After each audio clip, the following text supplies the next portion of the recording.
Lepo pozdravljeni v novem podcastu Šola prihodnosti. Enem od 12, ki smo jih pripravili to poletje, zato da se pogovarjamo o tem, kakšno šolo, osnovno šolo v tem trenutku imamo, kaj vse ponuja, s čim se spopada in kaj so izzivi prihodnosti. In če smo se do sedaj kaj naučili, pa se tudi še bomo do zadnjega podcasta, je to, da absolutno ni vse slabo, kar morda kdo kdaj misli. Pravzaprav je ravno obratno. Naša osnovna šola ponuja izjemno veliko. Je pa res, da se da kje kaj popraviti. In tudi o tem govorimo. Predvsem pa odpiramo teme, o katerih se morda včasih premalo pogovarjamo, ali pa se nam zdi, da mi seveda o tem vse vemo, pa ne poslušamo ali pa ne vprašamo tistih, ki to dejansko živijo. To pa so ravnateljice in ravnatelji, učiteljice in učitelji in predvsem otroci. Današnji naslov podcasta je Šola in vrednote, torej ali je samo to prenos znanja ali vzgoja prihodnosti. Trije gosti z nami v naši šolski klopi, en lep pozdrav, živijo vsem trem. Začel bom seveda pri najmlajši, Lila Jug, živijo. Pri tvojem, a sta sošolca? Ne, iz drugega razreda, dobro, Nejc Bizan, en lep pozdrav, živijo Nejc. In pa Mojca Mihelič, za vas pa lahko rečem, da ste neka idejna vodja teh 12 podcastov, tudi šefica vseh ravnateljev in ravnateljic. Skupaj ste predebatirali, o katerih temah govorimo v teh podcastih in to temo ste si sami izbrali. Sama ste se napisala v ta razpored. Čemu? Kako to? Ker je pač najpomembnejša tema. Vrednote so tiste, ki nas vodijo, tiste, kjer iščemo skupne cilje, skupna poslanstva z mladimi, ki so. In to, kar me vedno znova preseneča, so vrednote današnje mladine, ki jih mi starejši včasih napačno vidimo ali pa razumemo. Zato se mi je zdelo pomembno, da tudi v tej rubriki podcastov, da tako rečem, odpremo to temo in širšo javnost seznanimo, kaj danes pravzaprav pomeni bivati v osnovni šoli, kajti učenci in učitelji v njej preživimo največ svojega časa, če odštejemo tisti spalni del. Nič, zdaj vaju moram najprej vprašati, koliko vaju je pripravila ravnateljica na tale pogovor? Iskreno nama je gospa rekla, da naj sva čim bolj midva, naj poveva to, kar misliva midva, in smo se mogoče pogovarjali že parkrat, ko smo se srečali v preteklosti, ampak nič kaj zahtevnega za... Dobro, ko sem jo vprašal, koga pripelje, je rekla, pripeljala bi lahko pol šole, kajti otroci imajo tako iskrene odgovore, da se mi zdi pomembno, da slišimo, kaj imajo povedati. Zato mogoče, glede na to, da govorimo o vrednotah, kaj je za vaju vrednota? Kaj pravzaprav pomeni ta beseda? Nejc, kaj ti praviš? No, jaz mislim, da vrednota, tako kot recimo v šoli, je, da vsak ima neko spoštovanje do nekoga. Recimo tudi ocena oziroma znanje je tudi neka vrednota in velikokrat se te vrednote nekako izgubijo. In je fajn, dobro, če se tudi o tem pogovarjamo in govorimo, kaj je vrednota in koliko je to res pomembno v našem življenju. Ja, mogoče tisto, kar pri ljudeh, sošolcih, tisto, kar najbolj cenimo, tisto, kar se nam zdi, da jih dela njih, tisto, kar dela ljudi pristne. Kaj, na primer, ti najbolj ceniš pri svoji najboljši prijateljici? Da ji lahko kadarkoli povem, karkoli si zaželim, karkoli mi pride na pamet, in vedno vem, da jo podpirala. Nejc, kaj ti najbolj ceniš pri svoji najboljši prijateljici ali prijatelju? Da je prijazen pa spoštljiv oziroma spoštljiva in recimo, če imam kakšen problem, da lahko zaupam in mi svetuje. In je zanimivo, ker če povem staršem, bojo drugače videli problem, kot če povem svojim prijatelju oziroma prijateljci in dobim širšo mnenje o tem, kaj mislim jaz in tudi kako bi mi nekdo lahko s tem pomagal. Zdaj, če sem iskren, vidim, da sta vidva lepo vzgojena, prijazna mladenič in mladenka, ampak verjetno pa čisto vsi ravno o teh vrednotah v razredu niso ves čas razmišljali, predvsem pa imajo morda drugačne vrednote kot vidva, ali pa jih nimajo. Kako je s tem v razredu? Ja, mislim, da sploh z generacijami, ki prihajajo, mogoče, če smem reči, da smo mi še dokaj v redu, se izgublja nek kompas iskanja tega, kar pač mogoče se ceni za neko dobro vrednoto ali pa nekaj dobrega, kar se išče. Mogoče se vedno bolj podpirajo neke skrajne ideje, mogoče tudi, da pa kdaj zapademo v napačno smer. Smo še vedno otroci, ampak vedno težje se najdemo. Nejc, kakšne so te skrajne ideje?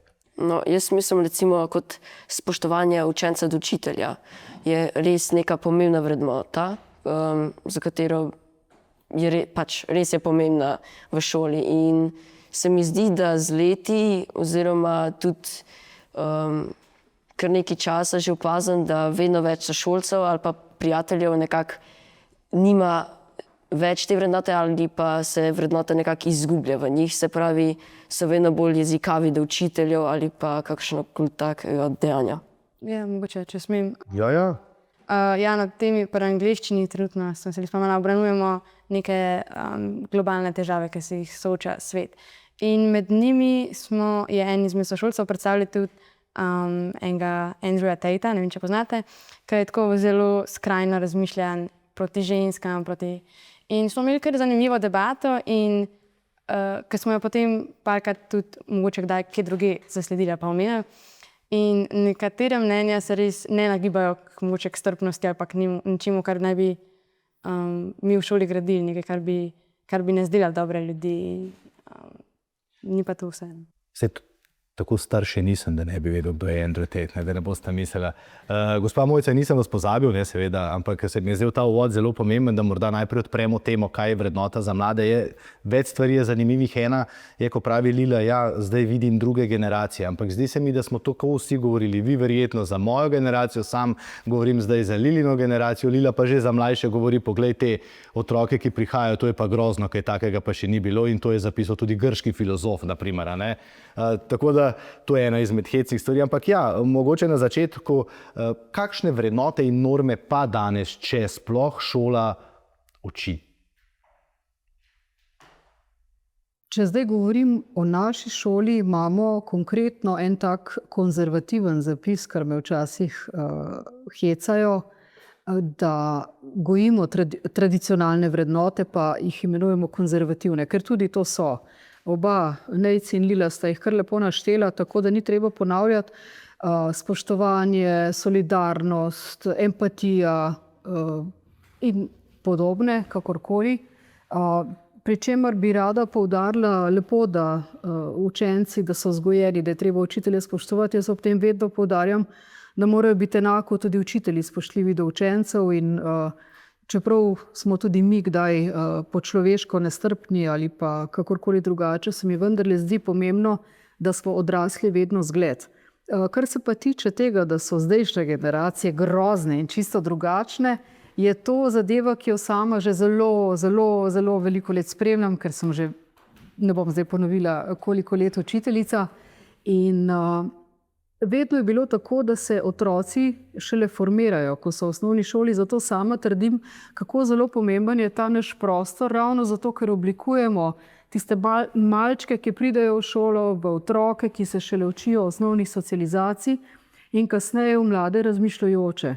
Tako da je normalno, da vi vidite tiste grozne generacije, 2 leti mlajše in vsako leto, lahko potrdim, vsako leto so deveterčki ravno krasni postanete, pa greste.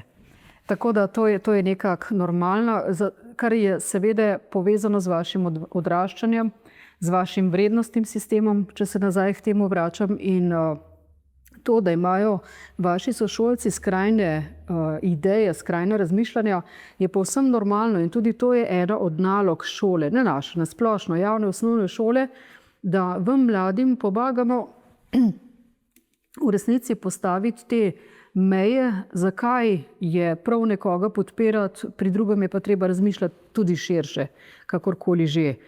Ti sama si izpostavila eno tako ime. Vedno se je dobro vprašati, zakaj. Ali je to iz protesta proti nam starejšim, ker pravimo za nekoga, da je slab, ali zato, ker je ta res kršil take osnovne človeške vrednote, da je prav, da ga niti mladi ne podprete. In potem se seveda oblikujejo različne struje. Pomembno pa je, da znamo znotraj tega različnega razmišljanja imeti enoten vrednostni sistem, osnoven vrednostni sistem in z njim sobivati. Toliko. Ja, zdaj vama je kar odgovorila, ne? Čeprav sem jo jaz to vprašala, veste, kako to deluje. Ne? Učitelji grejo težko iz svoje kože, se hecam. Ne? Zdaj, morda pod vprašanje, gospa Mojca Mihelič, ali ima Slovenija pa razdeljeno to idejo? V enem od podcastov sem govoril z Juretom Knezom, ki je velik raziskovalec, inovator, vodja velikega podjetja, pa je dejal, a veš, kaj je v Sloveniji problem, ko vpišeš vrednote v Google pa vse ve, a ne, se vidva to vesta, napiše samo, vrednote NOB. A ne, se pravi, da Jurek trdi in sam sem potem se kar strinjal, da v resnici v Sloveniji o teh vrednotah zelo radi govorimo, ampak ko jih je pa treba živeti ali pa našteti ali pa še pri vas še drugače učiti, smo pa morda na tankem ledu. A ne?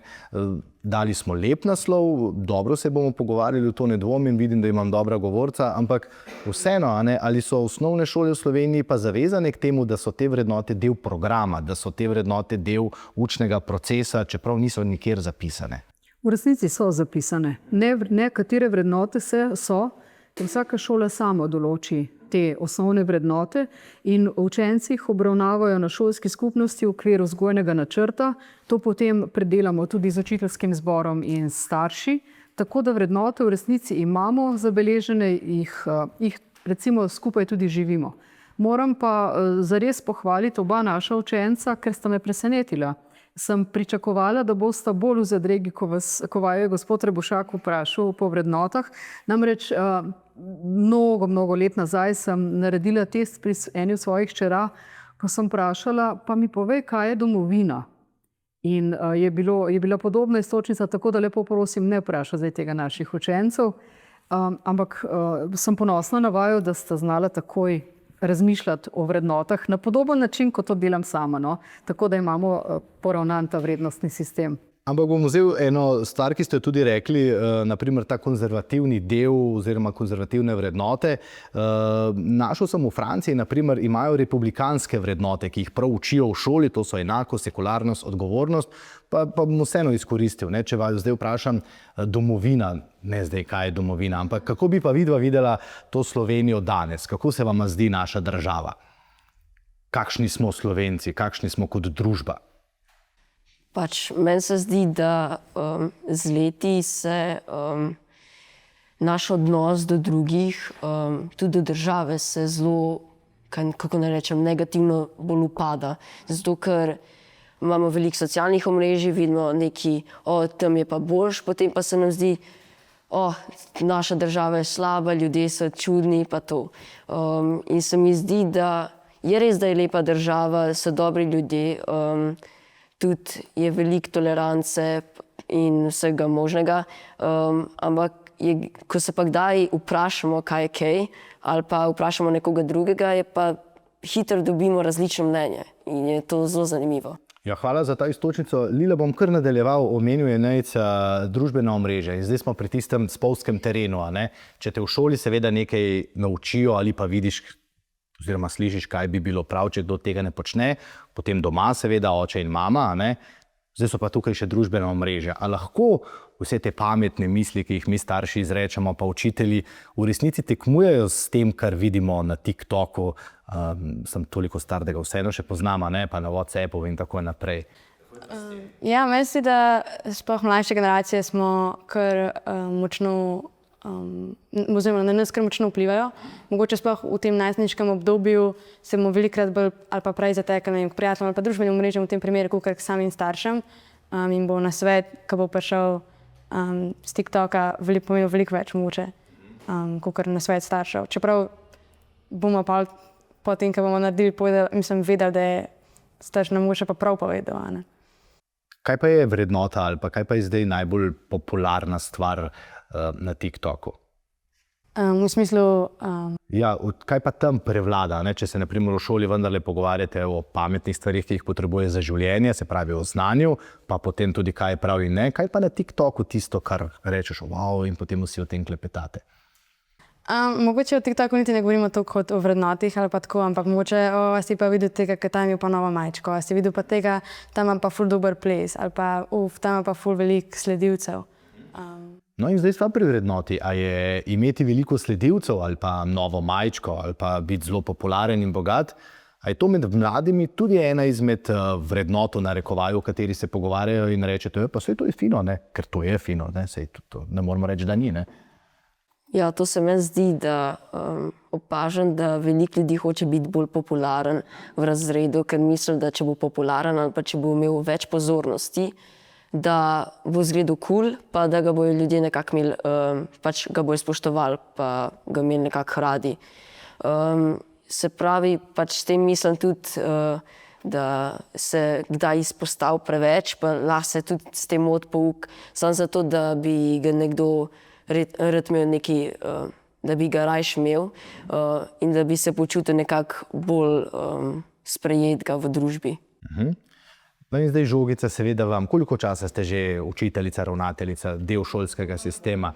Ne, recimo 20 leti pa še malo, ker vem, da poznate tudi čas pred mobitelom, na to ciljam. Ne?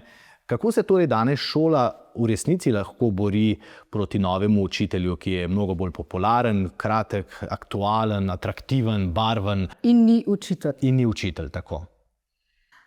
Zakaj pa bi se borila? Pa se bom raje navezala na tista davna leta, 20, ne, kako je bilo že rečeno. Ko sem bila mlada učiteljica, so ravno zdaj bom pa povedala, ja. So ravno prišli kalkulatorji malo bolj v uporabo. Ja, Metuzalem, tako. In se spomnim svojega prvega resnega konflikta s sodelavko, starejšo učiteljico matematike, ki ni odobravala tega, da sem učencem dovolila uporabo tega pripomočka. Seveda sem ji strokovno utemeljila, zakaj menim, da je to pravilno. Tudi nismo prišli skupaj, ampak čez nekaj let je bilo uzakonjeno, da moramo otroke naučiti uporabljati ta pripomoček v šoli. In enako danes gledam s to umetno inteligenco. To je pač zgolj še en pripomoček, za katerega moramo mlade usposobiti, da ga bodo znali prav uporabiti. Namreč lahko nas seveda zelo ponaumlja, ampak ali bomo nekritično sprejemali vse, kar nam ta stroj ponuja, ali bomo znali tudi svojo glavo kaj razmišljati, to je pa seveda odvisno od mladih in njihove prihodnosti. Vsekakor si šolniki zelo, zelo želimo, da bodo mladi še bolj znali uporabljati to orodje, ki ga pač mi starejši ne obvladamo tako zelo. Jaz še znam se na TikTok priklopiti, mimogrede, pa se to nočem. Kot pa da bi jih sistematično ponaumljali s tem, da bo nekdo drug mislil namesto njih. Podobno kot da bi želela se naučiti voziti kolo, pa bi gledala nekoga, ki to počne. Pač današnja umetna inteligenca je novo orodje, ki ga moramo izkoristiti ne zato, da se bomo miselno polenili, ampak zato, da bomo imeli mi čas za zahtevnejše miselne procese ali pa druga dela. In zdaj, če sem zelo konkretna v tem, pa če se ves čas navezujem na vrednote, ker je današnja rdeča nit tega. Če je bila včasih vrednota to, da so se otroci naučili našteti vse reke na Slovenskem, pa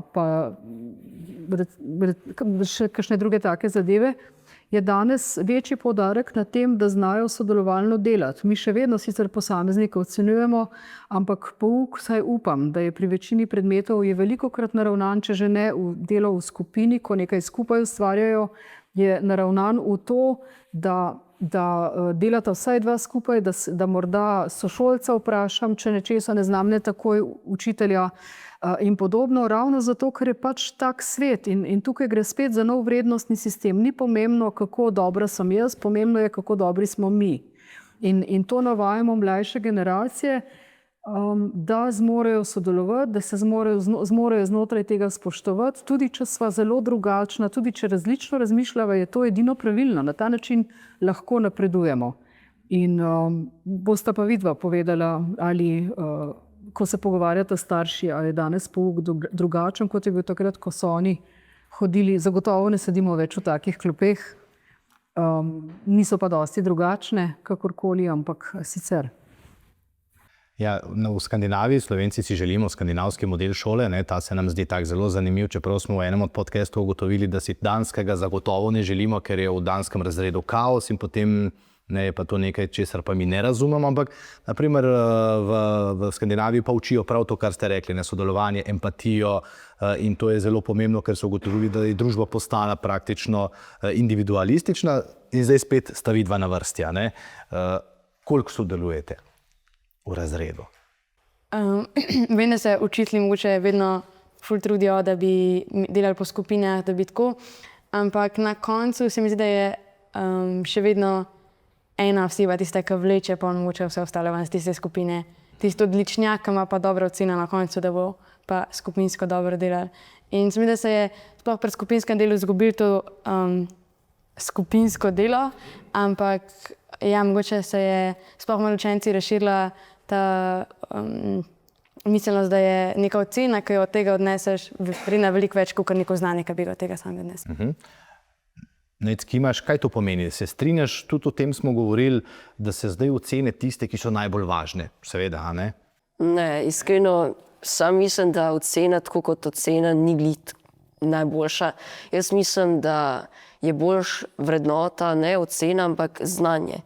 Ocena ti, ja, ti pokaže, koliko naj bi ti znal, ampak vseeno, ampak je znanje vedno tisto, kar ti bo vedno pomagalo v življenju v prihodnosti. In tudi, če imaš recimo 5, je mogoče, da znaš za 2, ali pa tisti, ki ima 2, recimo znaš za 4 ali pa kaj več. In mislim, da je boljš, da imaš več znanja, kot pa samo višje ocene. Se pravi, boljše znanje oziroma več znanja, ki boš imel, boljš ti bo v življenju. Ja, to zdaj govoriš, ker si že v 9. razredu, pa si pameten mož, a ne? Prej si pa seveda verjetno mislil tudi malce drugače. Predvsem pa zdaj bom vprašal, pa ni treba, da zašpecate svoje starše, ampak lahko koga drugega, ne? Starši pa rečejo, kako si zdaj pisal 3, ne? A ne znaš za 4 ali pa nisi mogel dobiti 5, v mojih časih smo imeli pa same 5 in tako naprej. Kako oziroma koliko pa vplivajo te ocene staršev na vaše ocene, se pravi, kaj si oni želijo, kaj oni od vas pričakujejo. Se mi zdi, da danes smo starši taki, da 3 je res slaba, ne? To je res dobro, je zdaj kar nezadostno, ne? Čeprav je dobro. Ja, jaz mislim drugače, da se vem, da tako starši hoče, da smo boljši kot oni, ampak na način, da nam recimo to pa ni v redu, zakaj si pač toliko neumen, da ti ni uspel više. Namesto, da bi nam recimo pomagali, bova skupaj nekaj naredila, zato da ti bo naslednjič lažje šlo, kot pa da ti samo tako, zakaj tako. Vem, da pač si želijo, po mojem, da skoraj vsi starši, da smo boljši kot sami, ampak na način, kako večina staršev to izraz, se mi ne zdi glih najbolj primeren. Zdaj ne bom posploševal, ker to je ena izmed največjih napak, ki jih delamo, ne? Ko vedno rečemo, vsi smo taki, pa vsi so taki in tako naprej, ampak vseeno, kolikokrat, naprimer, ste se doma pogovarjali o vrednotah, ne? Pa zdaj ni treba te besede uporabiti, ampak ne vem, kaj je prav, kaj je narobe, kaj se dogaja v družbi, v razredu, pri sosedih in tako naprej, ali pa o oceni. Kater pogovor je bolj pomemben in bolj pogost? Moram priznati, moj oče je tudi novinar in smo se zelo veliko pogovarjali, zelo veliko smo kritizirali družbo, zelo veliko smo se pogovarjali o dejanjih, ki se dogajajo ali pa trenutnih novicah po medijih.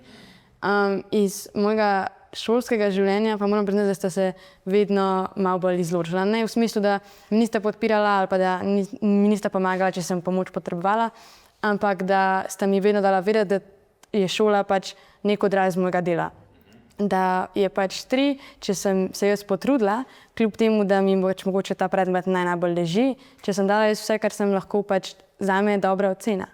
In seveda sem pač rasla v nekem lepem okolju, ker smo pač neke prioritete, sploh šolske, pač, ker imam priložnost, da sem si jih nastavila na neke prave poti, smeri. Pa Mojca Mihelič, zdaj smo seveda v idealnem svetu, a ne, o katerem govorimo, ampak vi ste pa iz realnega sveta, iz tega resničnega, jaz rečem, kjer pa ni vedno tako, ali pa večino časa ne, ali se motim. Kaj je danes, a ne, zdaj hočemo vpeljati še starše v ta pogovor, ki jih sicer tukaj ni, ampak jih pa poznate, z njimi delate že leta. Kako je, če so te vrednote doma drugačne, v primerjavi s tem, kar bi si načeloma želela družba ali pa šola. In potem trčita ta dva svetova, kjer so otroci v resnici najbolj vpeti. Na našo veliko srečo, tukaj mislim učence in učitelje, šolnike, je drugačnih staršev v resnici zelo malo. Nista samo Lila in Nejc iz zelo urejenih, ljubečih, ravno prav skrbnih družin.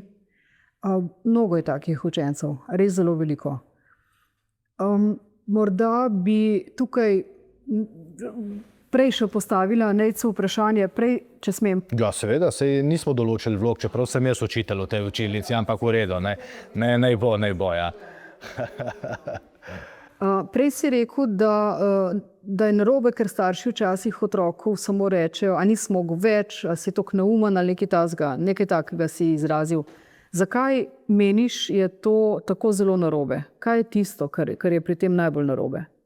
Pač jaz mislim, da nekako starše, če to svojemu sinu, svoji hčerki, je nekako to vpliva na njegovo življenje in potem recimo v šoli ga je strah pred različnimi ocenjevanji, ima tako nelagodje, ko piše, ker ga je strah, ko bom pa jaz dobil in kaj se mi bo zgodilo, ali se bo že spet nekaj drl name, če dobim nižjo oceno, kot pač bi hotel. Krasno si povedal, hvala.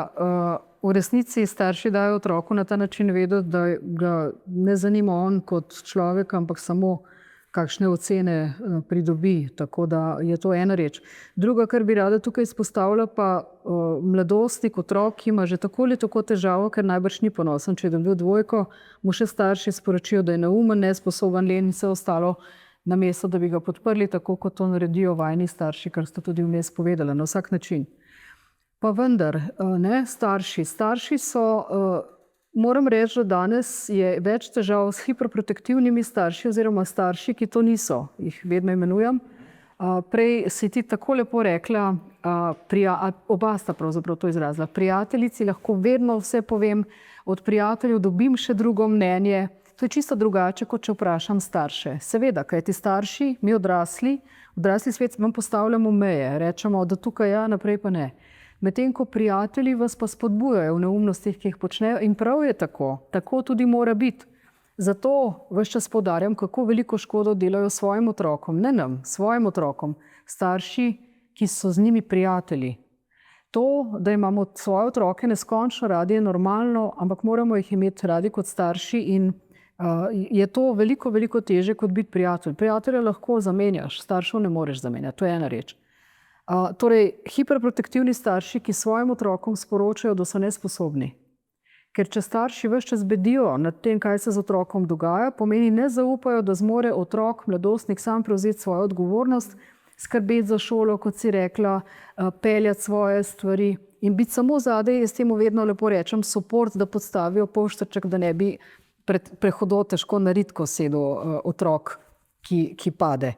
To je vloga staršev. Sicer pa morate včasih tudi jokati, pa biti jezni, pa žalostni, pa strah vas mora biti, to je vse normalno, kar vam tudi učitelji, čeprav ne zgleda, tako pomagamo predelati. Potem imamo pa še skupino staršev, če se navežem, ki jim je pa popolnoma vseeno, kaj z njihovimi otroki, ki so ali prezaposleni ali popolnoma apatični do svojega starševstva. Zdaj, tukaj spet sta dve skupini, tisti, ki imajo v materialnem smislu vsega preveč, seveda kompenzirajo ta čustveni odnosni del z otroki na način, da jim materialno vse omogočijo in spet dajo otroku napačno vrednoto. Ne zanimaš me ti kot otrok, itak te lahko plačam, tako kot plačam čistilko, kot plačam v trgovini in vse podobno.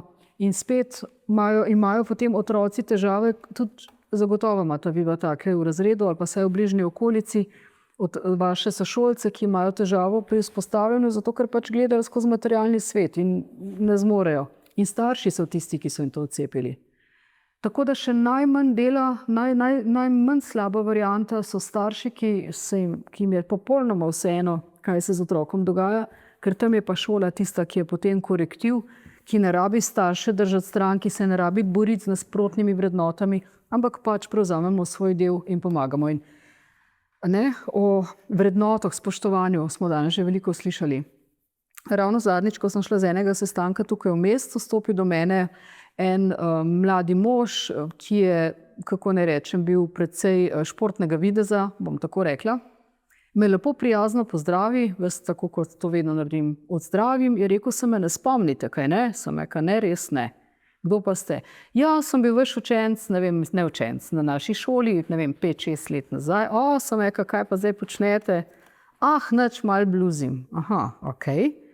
Potem pa še 2 stopta zraven. A sta bila vidva tudi naša učenca? Ja, tudi. Nisem se jih spomnila, pač niso bili, ampak to so bili 3 mladostniki, ki so drop outs. Zabredli so v življenju, niso končali niti osnovne šole, ničesar, ampak ker smo jim v šoli, v osnovni šoli vcepili ta odnos, da smo mi učitelji do njih spoštljivi, da jih cenimo, da jih vidimo kot posameznike, so bili oni enako spoštljivi do mene, čeprav bi lahko pričakovala, da so nesramni, tako kot so velikokrat mladi, se vidimo nesramni. Recimo, to je ena taka reč, na katero sem zelo ponosna, da nam uspe pri vas mladih zbuditi ta občutek, da je fino, če smo prijazni drug z drugim. No?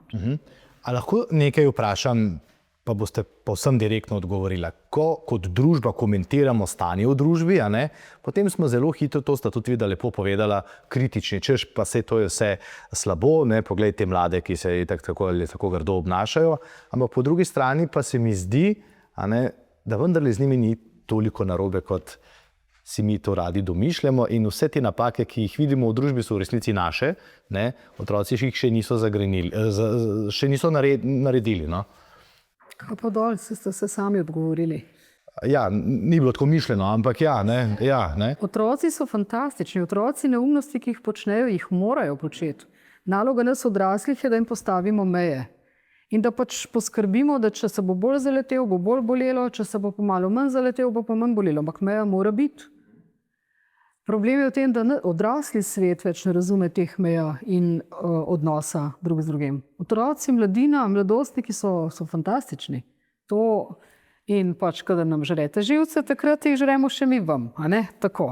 A gremo k tem mejam. Vem, da ste imeli neko nalogo, kjer ste zapisali tiste stvari, ki jih vi vidite napak ali pa dobro, v vaši šoli. Kje bi pa morda morali postaviti meje? Kje se vam zdi, da je kaj v šoli narobe, pa vas mogoče ne slišimo? Nejc, kaj praviš? Ja, mi smo tudi na šolski skupnosti, oba z Lilo sodelujeva. Smo bolj kot ne skoraj vsi učenci, sošolci, prijatelji smo opazili, da to vtikanje staršev v sistem nas pač res nam ni všeč. In smo rekli, da če se toliko preveč staršev vtika v sistem, recimo moj sin je pa dobil tako slabo oceno, zdaj pa hočem, da ga boljše vprašate, ker hočem, da ima boljšo oceno, se izgublja avtoriteta učitelja, njegov sin bo potem, super, starši mi bojo vse uredili, pač v življenju kasneje bo mislil, da mu bo vse pred noge postavljeno in potem ne bo tudi niti pripravljena življenje naprej. Pa tudi tako kot odnosi se potem hitro spremeni, ne ceni učenec učitelja dovolj, kar pa ni glih najboljše. A to se dogaja? Ker parkrat smo že opazili. Ja, kar pogosto, iskreno. Pa ne le, da je to, mislim, problem, nek družinski problem, ki bi pač ga lahko rešil otrok pa starš, se z vpletanjem v šolsko delo otroka kruši tudi nek odnos med učiteljem in učencem. Neka avtoriteta, kljub temu, da je učitelj pač nek, v bistvu so učitelji nekako neki sopotniki skozi naša najstniška leta in kljub temu, da so nam vedno tam na voljo, če jih potrebujemo, je učitelj še vedno učitelj in neka avtoriteta učitelja še vedno v razredu mora biti oziroma pač morajo nekako veljaviti. In vsakeč, ko starš vstopi oziroma se vplete v neko delo učenca, to avtoriteta učitelja kruši in se nekako meje, kaj je dovoljeno in kaj ne, oziroma kaj je sprejemljivo in kaj ne, tudi med mladimi v šoli kruši. A ste kdaj slišali kakšnega starša reči, ta učitelj je pa res slab, da ne rečem zdaj kakšne besede? Ja. In kaj se potem tebi zdi, ko ga naslednjič vidiš? Da je verjetno res slab, ne? Če še mama pa oče rečeta tako. Ne? Morda še naslednja stvar, kaj ste še napisali na ta list, ko ste govorili, kje so tiste meje, ki bi jih morda pa lahko bolj zapisali? Če smem, spostavili smo tudi neko, pač se je prav, da imamo učenci v osnovni šoli tudi neke pravice dodatne, sploh recimo, ne vem, športniki, otroci s posebnimi potrebami, ampak da se sploh ta status športnika med otroci zelo, zelo veliko izrablja. Ne vem, če je to problem samo v naši šoli, ampak mi smo to prej dojeli kot neko kar veliko problematiko. Učenci, ki te priložnosti oziroma te neke, kako se reče, ne opravljajo, kljub temu, da mogoče ne zaosede toliko njihovega časa ta športna aktivnost, teh dodatnih pravic, če se smem tako izraziti, ne dobijo, hkrati pa jih z zlorabo in nekim iskanjem bližnjic, hkrati nekako, če se smem izraziti, malo šporivajo odrek tudi tiste, ki mogoče tega nimajo in se nam zdi kar tako neka problematika, ki jo lahko mogoče šola malo bolj zaostri. Evo, pa smo pri teh resnih temah, ko govorimo o vrednotah, seveda res najlažje reči spoštovanje, pa lepo obnašanje in tako naprej, ampak po drugi strani pa tudi dejstva, da nismo uredili šole tako, da bi bila enaka za vse, rušijo vrednote, o katerih tako radi govorimo. Zato morda za vas, ker ste tudi šefica vseh ravnateljev in ravnateljic, koliko tega vidite, te neenakopravnosti, ki je v resnici posledica en kup enih pravil in vseh stvari, ki se dogajajo v šoli in se s tem v resnici pa odmikamo od vrednot, ki so na začetku, kot ste rekla, v marsikateri šoli tudi zapisane, naprimer. Nažalost, s tem, ko sistem čedalje bolj normiramo, ko ga urejamo s pravilniki in zakoni, pravzaprav uzakonjamo neenakost. Ravno zato, ker ljudje vedno najdejo obvode, to je prva reč, in tisti, ki pa želijo izrabiti sistem, pa vedno zapisana pravila izrabijo zato, da jih izkoristijo v svoj prid. In če se spet navežem na Lilo, na to, kar je rekla, kar se statusov tiče, zdaj statusi so pogruntavščina zadnjih morda 10 let, ko so uzakonjeni. In sama menim, da so velika neumnost, kajti otroci so od nekdaj bili intenzivni športniki, vpeti v razne kulturne, umetniške zadeve in normalno smo se na šoli temu vedno prilagodili takrat, kadar je bil otrok zares aktiven, vpet. Se je tudi zgodilo, da se še dobro spomnim, ko sem še učila fanta, ki je sicer bil dober v predmetu, ki sem ga učila, ampak na koncu leta, ker je imel zelo intenzivne nastope plesne, je bil že tako utrujen, da je hodil v šolo popolnoma anemičen in sem si zelo želela mu dati višjo oceno, ampak ni bil več sposoben niti za oceno zadostno, ker je bil tako preutrujen. Seveda sem kot dobra učiteljica, pa ne zato, ker sem to jaz, ampak ker smo tako ravnali vsi. Smo mu pomagali, da je tudi imel zaključeno oceno tako, kakršno sem ocenjevala, da ima znanje. Danes pa te stvari urejamo na način, da je nekje zapisano pavšalno, kaj mora šola nujno nuditi. Potem je to tako zelo pavšalno zapisano, da spet to izkoriščajo s tem, da hodijo 2-krat na teden plesati ali pa še to ne, z vsem spoštovanjem do plesa in potem izkoristijo vse bonitete na račun tistih učencev, ki tega ne morejo ali pa nočejo izkoriščati. In se potem vedno vprašam, ali želimo osnovno šolo, kjer otroke vendarle navajamo na delovne navade, na red, na vse te stvari, ali želimo že tukaj vpeljati fakultetni sistem. Predavanja, izpit, predavanja, izpit. Ne gre. Učenje je pač proces, kjer se znanje nadgrajuje. In to je približno tako, če bi se odločila če bi se odločila, da bom pretekla 100 km, lahko jih seveda v enem dnevu ali pa v enem letu. In v enem dnevu jaz tega nisem sposobna, v enem letu pa sem. A lahko še eno stvar vprašam, zdaj smo se dotaknili teh težav, ko govorimo, da je znanje vrednota, to si zelo lepo ti povedal, pa se dostikrat sliši, da v resnici učitelji iščejo pa ne znanje. Pa smo spet nazaj, če tako radi govorimo o vrednotah, se nam zdi, da jih včasih sami postavimo na glavo. Kako je s tem? Učitelji iščejo neznanje, a ne?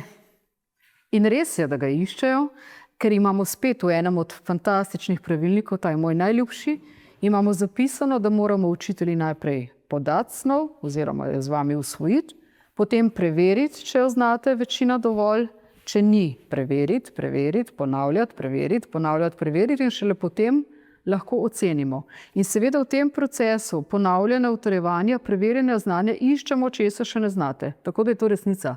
Res iščemo, česa še ne znajo. Potem pa, ko ugotovimo, da večina je usvojila večino, takrat vas povprašamo ali pa pišete in ocenimo. Tako da v celem tem procesu iščemo, kje so še luknje, na koncu potem pa ocenimo znanje. A pa potem lahko rečemo, da je vrednota res znanje ali je to samo prazna floskula? Absolutno je vrednota znanje. Ker s tem, ko mi iščemo luknje v znanju, skrbimo za to, da bo to znanje dobro, ker jih sproti popravimo, zapolnimo. In absolutno je samo znanje vrednota, ker še dokler otrok nima dovolj znanja, ga ne ocenimo. Tako da ja, znanje je vrednota. Še eno vprašanje v Ameriki, na primer, je individualizem na prvem mestu. Tudi v osnovnih šolah, tam se vsi borijo za to, da bodo na koncu, ne vem, najboljši košarkarji ali pa tako. Medtem, ko imamo nekaj drugih držav v Evropi, kjer pa se več pogovarjajo, na primer, o družbi. Zato vaju bom vprašal, kaj sta se vidva naučila pri predmetu, ki govori prav o družbi, torej o državljanski vzgoji, kaj vam je tam učitelj, oziroma ste imeli učiteljica ali učitelja, učiteljica, kaj vam je ona dala, kaj vam je naučila? Mi smo imeli učiteljico in nam je bilo res všeč, kar smo imeli pri DKE.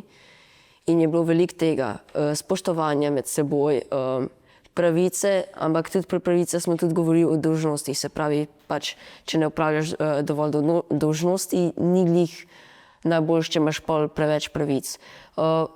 Sodelovanje, prijazno, spoštovanje. In smo imeli tudi res veliko skupinskega dela, neke podjetja ali pa druge stvari. In smo ugotovili, koliko je bilo dejansko zabavno, ko smo, recimo, dokaj primer, smo delali neko podjetje za živali. In smo ugotovili, koliko nekateri znajo res veliko in smo se delovali skupaj in se pri tem res ful zabavali in je bilo res dobro. Mogoče mi smo se pri etiki učili strpnosti. Mogoče nam je tudi gospa predavala o različnih družbenih sistemih, mogoče idealno povezala še zgodovino in utemeljila neko svoje mnenje, ampak nam hkrati pustila tudi nek prostor, da smo si svoje mnenje sami ustvarili. In se mi da je recimo mogoče etika tak zelo lep predmet, pri katerem pride do debat oziroma do nekih trčenj mnenj med mogoče različnimi učenci, med učenci, ki so bili vzgojeni v različnih normah, v različnih nekih političnih prepričanjih. In je tako nek prostor, kjer se lahko predebatira in na koncu odloči, kakšno družbo si pa mi želimo soustvarjati. Glede na to, da se vsako leto večkrat dobite z ravnateljicami in ravnatelji, ki vsak iz svojega okolja seveda prenese svoje izkušnje, kako bi odgovorili na vprašanje, če vas vprašam, kakšna je torej slovenska osnovna šola? A je to šola, ki je pripravljena, rekli smo šola prihodnosti, torej ali je to šola, ki je pripravljena, da bo to družbo peljala v prihodnost? Da bo ta družba takšna, da bomo rekli v redu, v tej družbi je pa dobro živeti?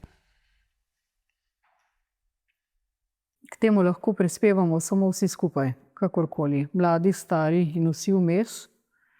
Tisto, kar je tipično za slovensko javno šolo, osnovno šolo, je, da je še vedno zelo kakovostna, saj po zunanjih kazalcih znanja. To zagotovo. Nadalje, učitelji, ki smo še v šolah, smo zelo, kako ne rečem temu, predani svojemu poslanstvu, poklicu.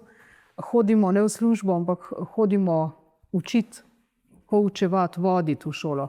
Učitelji danes več ne učijo v tistem klasičnem smislu, to sem enkrat danes že načela, ne narekujemo, čeprav vem, da še vedno učenci najraje pišete po nareku, ker pol točno veste, kaj se treba naučiti za dobro oceno, ampak smo spet pri vrednoti znanja ali ocena. Sama sem mnenja, da je slovenska šola še vedno zelo dobra šola. To kažejo recimo tudi zunanje raziskave, ne samo znanja, ampak vem, da nedolgo nazaj je bilo objavljeno, da je šola najbolj prijazna dežela na svetu, ne v Evropi, za to starostno obdobje. Tako da to se je v tistem času v naši šoli zelo, zelo poznalo, ker smo imeli zelo velik pritisk na naš poseben oddelek, ki ga imamo iz ne samo evropskih držav, tudi širše, ker so se pač priselili v Slovenijo, ker velja za tako prijazno deželo otrokom in mladini. Tako da ravno zaradi tega nam še toliko bolj pomeni, da se ta kakovost osnovne šole, to zaupanje sistemu, tudi to, kar mladi ves čas poudarjajo, spoštljivost in spoštovanje učiteljskega poklica, da se to ohrani, ne zgolj ohrani, ker vemo, da zadeva začenja padati, da se ponovno vzpostavi zavedanje, kako zelo pomembno je, da ohranimo ta poklic, to varnost za to, da se lahko vi varno izražate z vsemi svojimi mnenji, z vsemi razlikami, osebnostnimi, fizičnimi, z vsem v varnem prostoru. In to je to, kar je pa največja kvaliteta in tudi vrednota naše šole, varnost. Govorimo o slovenski šoli. Ja, nič, če zavaju na koncu vprašanje, zdaj odhajata, kaj boš v življenju počel, zdaj si se vpisal na gimnazijo, a ne? Kaj bi rad postal? Ja, veliko ne, že vse vem, tako da bi rad bil strojni inženir, tako da po končani gimnaziji se bi rad vpisal na fakulteto za strojništvo, potem pa. Jaz še nimam začrtane v prihodnosti. Gimnazija je izbira, ki jo izbiro oddaljuje. No in če bi, to so sicer šibe iz starih časov, ne, ko so bili učitelji mnogo bolj hudi, kot so danes, ampak če bi bila to čarobna palčka, kaj bi z enim zamahom spremenil v šoli, ki jo zdaj zapuščaš? Katera stvar se ti je zdela takšna, da bi jo bilo vredno popraviti za, ne vem, tiste, ki prihajajo za tabo? Pač lahko rečem, jaz bi po mojem, da popravil odnose med med učencem in učencem, pa med učencem in učiteljem. Ker se mi zdi, da je to kar nekaj pomembnega, kar pa zdaj ni glih najboljše. Lila, kljub temu, da govorimo o vrednotah, pa da sta povedala lepe stvari, se mi zdi, kot da, to, kar pravi Nejc, da vendarle pa med sošolkami in sošolci niso vedno dobri odnosi. Ampak se to bilo tudi v mojih časih, da ne boš mislila, da je to zdaj samo pri vas, ampak morda vprašanje zate, a se ti zdi, da gre res kaj hudo narobe v teh odnosih in kaj na to vpliva? A je to res zdaj ta internet, telefoni in te vrednote iz tujine? Mogoče se na tem niti ne strinjam z vami v smislu, da bi bilo kaj narobe.